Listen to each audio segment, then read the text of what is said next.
Hola, buenas. Espero que se encuentren muy bien. Estamos aquí presentes para comentar acerca sobre el capítulo 5 y 6 del libro Breve Historia Económica de Colombia. Sin más introducción, empecemos a rodar.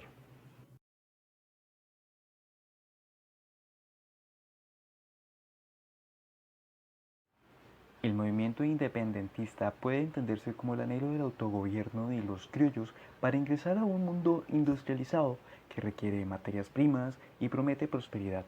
En última instancia, sin embargo, este no será un proceso fácil, ya que la herencia hispana será protegido por otros grupos de la sociedad criolla, no solo aquellos que insisten en el privilegio, la herencia cultural y religiosa, sino también aquellos que están protegidos por la protección de alguna familia real, tales sean con instituciones como santuarios, cabildos indígenas y derechos indígenas que los criollos están a punto de derrocar. Los liberales que surgieron en las sociedades posteriores a la independencia se vieron en la necesidad de deshacer lo que había sembrado los españoles, la esclavitud, especialmente los lazos familiares con los nativos y el Estado de Derecho en la esclavitud, un sistema de castas que creaba desigualdad en la ley, impuestos excesivos, un sistema de crédito eclesiástico monopólico y normas legales antiguos que obstaculizan el movimiento de tierras y mano de obra. Las transacciones de tierras eran raras, ya que la propiedad estaba regulada por la legislación protectora, mientras que las autoridades eclesiásticas del censo impedían que algunas propiedades entraran en los canales comerciales. Las propiedades eclesiásticas, a su vez, eliminaron otra parte importante de su uso más productivo. Después de la independencia, los resultados del crecimiento han sido decepcionantes. Para 1850, el PIB per cápita había caído un 17% a una tasa del menos 0,3% anual. De 1850 a 1885, el PIB per cápita creció a una tasa anual del 0,5%, con el dinamismo del sector bancario contribuyendo en 1870. De 1885 a 1905, el crecimiento económico se convirtió a medida que la economía se recuperaba, con un crecimiento del PIB a una velocidad del menos 0,5%. Comparando el desarrollo económico de Colombia con el de otros países latinoamericanos y Estados Unidos, Colombia no fue rentable en particular antes de 1850, aunque llegó tarde a la globalización con cierto éxito a mediados del siglo XX. En comparación con Estados Unidos, el PIB per cápita de Colombia era del 39% en 1800, del 19% en 1850 y solo del 13% en 1913, aunque se recuperó algo a finales del siglo XX, llegando al 23%. Se supone que en el choque de la independencia que lo interrumpió fue temporal y que el Estado iberoamericano retomó más tarde su desarrollo. Sin embargo, al comparar América Latina con África, que también fue colonialmente oprimida por otras potencias europeas, se deduce que a los países con ascendencia hispana les va bien. El crecimiento económico no era imposible en estas condiciones, pero se vio obstaculizado por un sistema que monopolizaba el comercio. Así, en una sociedad construida sobre la esclavitud, el despotismo y el monopolio político y religioso, el crecimiento económico es diferente en una sociedad basada en la igualdad de los ciudadanos y que proporciona libertades políticas y económicas que aceleran el crecimiento. A pesar de importantes errores en el censo, especialmente en 1835, los datos sugieren que Cundinamarca experimentó una tasa de crecimiento más alta que en otros lugares, posiblemente debido al censo que comenzó en Antioquia y se profundizó en 1835 y en 1898, con su expansión demográfica.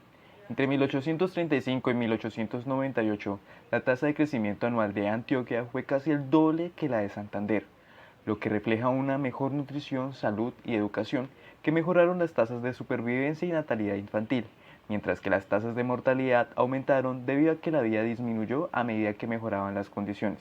Sin embargo, de 1835 a 1851 experimentó una alta tasa de crecimiento demográfico del 2% anual antes de caer abruptamente. Cabe señalar que en la segunda mitad del siglo XIX, las provincias norteñas de Santander, Cúcuta y Pamplona han tenido una enorme exportación y expansión de la población en Nagoya, lo que ha descargado la situación de las provincias del sur. El alto crecimiento demográfico de Colombia refleja una gran oferta de tierra fértil para los comuneros, hijos de parceros y cultivadores, o colones que se aventuraron a las fronteras agrícolas con vastas tierras baldías dentro de sus fronteras, no efectivamente por el propietario. El hecho es que uno de los efectos de una república criolla independiente y organizada es una mayor concentración de la propiedad de la tierra, reduciendo la tierra de abrigo, liquidando la propiedad pública, incluidos los ejidos, y adjudicando tierras baldías a favor de la deuda equitativa a las tierras de los estados soldados, empresarios y los corredores. Con las tierras de la iglesia sucedió lo contrario. Pasaron de un empresario a manos de 4.024 personas por el simple hecho de que se produjo una democratización efectiva, a pesar de la creencia tradicional de que las ejecuciones hipotecarias se concentrarían en manos privadas. Durante la fase inicial de la República, la economía colombiana se caracterizó por una economía agrícola muy tradicional y de escasa vinculación entre las muy diversas regiones del país. Dos características fundamentales que se han mantenido durante mucho tiempo. Entre ellos encontramos grandes cambios que ocurrieron a mediados del siglo XIX, junto con el desarrollo de nuevos productos de exportación. Entre ellos incluimos lo que fue el tabaco, la quina, el café y la minería de oro y plata más moderna. Sin embargo, el auge exportador fue solo con el café en los primeros 30 años del siglo XX, con el surgimiento del Distrito Central Cafetalero. El lento crecimiento económico de la segunda mitad del siglo XIX fue reemplazado por una rápida expansión y fuertes inversiones en la infraestructura del país. La crisis mundial de la década de 1930 suprimió las oportunidades de exportación, colocando la manufactura y los servicios modernos para el desarrollo interno en el centro del desarrollo. Las iniciativas industriales, que se remontaron a experimentos pioneros a finales del siglo XIX y principios del siglo XX, fueron la industria y los servicios modernos como ejes de un proceso rápido crecimiento económico que se prolongó hasta la década de 1970. Un gran cambio positivo entre todo esto fue la creciente importancia de las industrias petroleras y mineras, especialmente la primera, consolidándose como las primeras décadas del siglo XXI. Muy bien.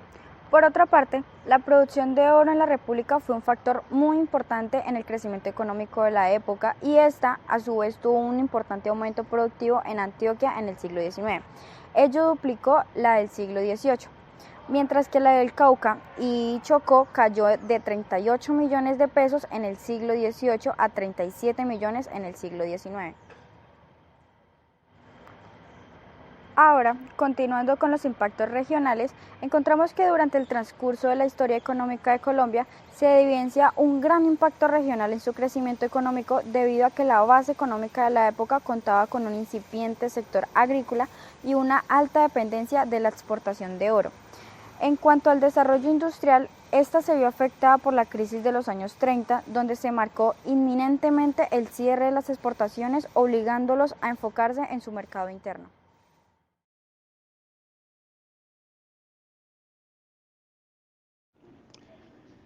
Para la formación de las naciones, teniendo en cuenta, se habla el momento de cuando se expulsaron los españoles, se dio el inicio a la Gran Colombia, como un nuevo nombre que obtendría la colonia, que se despojó del poder que tenían los españoles sobre ella, bastante tiempo ejercido durante aproximadamente 200 años, y se ve el beneficio que tanto sus recursos naturales fueron explotados por ellos, y la mano de obra o los habitantes que residían en toda la zona que se apropió España sobre ellos. Por otra parte, se habla de la deuda en paga. Se tiene en cuenta de que la deuda en paga es los recursos que se solicitaban a otros países o a unos bancos en el extranjero para solventar la deuda interna o las necesidades que tuviera la nación. Se habla de la deuda en paga, todo el dinero que se debía por la financiación de las guerras, la búsqueda de la solvencia económica para el desarrollo de la nación, y el primer préstamo para la Nueva Granada fue Inglaterra, y también el mismo al que se le quedó en deuda y no se le realizó el pago completo al momento adecuado. Se tiene en cuenta que se refinanció la deuda, y en 1834 la Gran Colombia se dividió en tres, teniendo en cuenta la dependencia de Nueva Granada, Venezuela y Ecuador, por lo que esta separación duró exactamente aproximadamente unos 5 años, en la que se volvió a continuar en 1839. Se tiene en cuenta también que aproximadamente 7 años duraron sin pagar la deuda aún, pues por los ajustes que se estaban realizando para la división de la deuda para cada una de las tres naciones independientes. Por último, hablamos de la Constitución de 1863. Se tiene la primera Constitución, fue en 1863 en Río Negro, de los Estados Unidos de Colombia. Fue esta después de todo lo que sucedió en la Guerra de la Independencia, buscando la organización de algunas medidas por el cual el Estado lograra contener o manejar de mejor manera a todos los ciudadanos, teniendo en cuenta la legislación de las leyes y los requisitos o maneras apropiadas de seguir los protocolos para solicitar ser escuchados por parte de los políticos del momento. También por la misma se busca la defensa de los ciudadanos, evitando el abuso de las personas que pudieran tener mayor poder o de los mismos políticos que ejercieran como que un mando impropio o inadecuado sobre ellos. También se tiene en cuenta que el control de las provincias, de las regiones o de los pueblos se tiene manejado por diferentes entes. No era solamente uno el que estaba continuamente sobre ellos, sino tuvieron que hacer varias reformas para lograr llegar hasta un punto adecuado en el cual se podían manejar o se podía desarrollar una equidad o una igualdad. Se tiene en cuenta que por más intensos que se han realizado en parte de la historia, siempre las personas que han estado en el poder o a cargo han buscado el mayor beneficio propio. Se tiene un margen de beneficios, son para las personas que estaban relacionadas o buscaban continuar con las acciones ilícitas o ilegales que podrían darle beneficios a ellos sin importar cuáles fueran las repercusiones a futuro. En definitiva, el precio del capitalismo, la independencia y el desarrollo político reflejan en la inestabilidad de las reglas del juego propias de Colombia del siglo XIX. Se tiene en cuenta que eso a la actualidad aún sigue sucediendo, aun cuando se han hecho muchas reformas y muchas actualizaciones sobre las leyes, no se ha podido conseguir un cambio definitivo sobre el desarrollo.